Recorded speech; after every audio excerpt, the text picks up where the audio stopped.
기도의 실천을 촉진하는 묵상.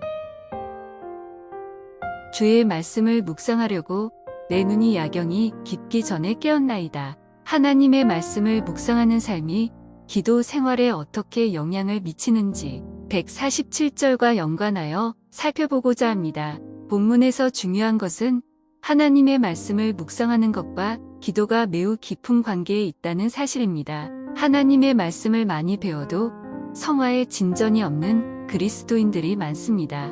물론 더 많은 그리스도인들은 지식적으로 너무나 무지하기에 성화에 진전이 없습니다. 말씀에 대한 지식은 점점 늘어나는데 이상하게 성화에 있어서는 별다른 진전이 없다면 그것은 지식이 머리에만 머무르기 때문입니다. 지적 만족을 얻기 위해 하나님의 말씀에 접근해서는 안 됩니다. 하나님의 말씀은 우리에게 전인적으로 섭취되어야만 합니다. 말씀이 인격적인 방식으로 체득된다는 것은 하나님의 말씀이 우리의 마음에 영향을 주고 지정의를 통해 정리되어지고 결단되어져서 우리의 인격에까지 영향을 미치고 그 결과 우리의 삶으로까지 흘러나오게 되는 것입니다. 머리에 저장된 하나님의 말씀으로는 하나님의 백성답게 살 수 없습니다. 그것이 마음으로 흘러내려 우리의 전인격을 적실 때 비로소 우리의 거룩한 삶의 원천으로 활용될 수 있습니다. 즉, 우리는 마음에 담긴 하나님의 말씀의 분량만큼만 하나님의 자녀답게 살 수 있습니다. 마음 없이 예배에 참여하는 것보다는 마음을 다하여 잠시 묵상하는 것이 우리에게 훨씬 은혜로운 영향을 끼칩니다. 본문의 시인은 야경이 깊기 전에 일어나 하나님의 말씀을 묵상하려는 경향성을 가지고 있었습니다. 그런데 앞 9절로 이루어 보건대 그에게는 새벽에 일찍 깨어 하나님께 부르짖으려는 경향성도 있었습니다. 본문을 통해 우리는 하나님의 말씀에 의해 묵상된 마음이 기도하기에 적합한 마음임을 알 수 있습니다.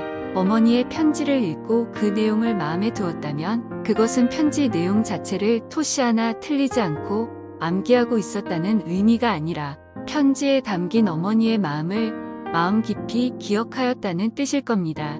마찬가지로 하나님의 말씀을 묵상한다는 것은 말씀을 매개로 하나님의 성품과 인격과 마음을 깊이 느낀다는 것입니다. 묵상은 마음을 따뜻하게 덮여 기도하기 좋은 상태로 만들고 하나님께 부르짖어 기도할 수 있는 영적 소원들이 생각나게 합니다.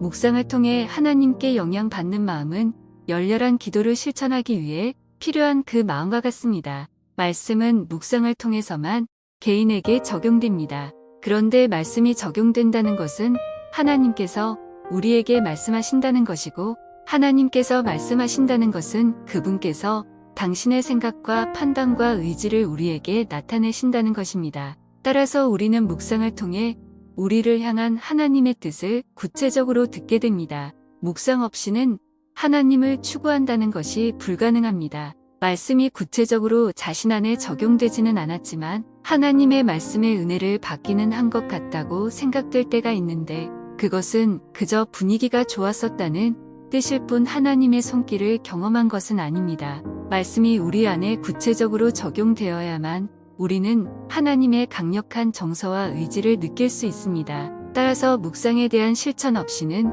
결코 열렬한 신앙생활로 나아갈 수 없습니다.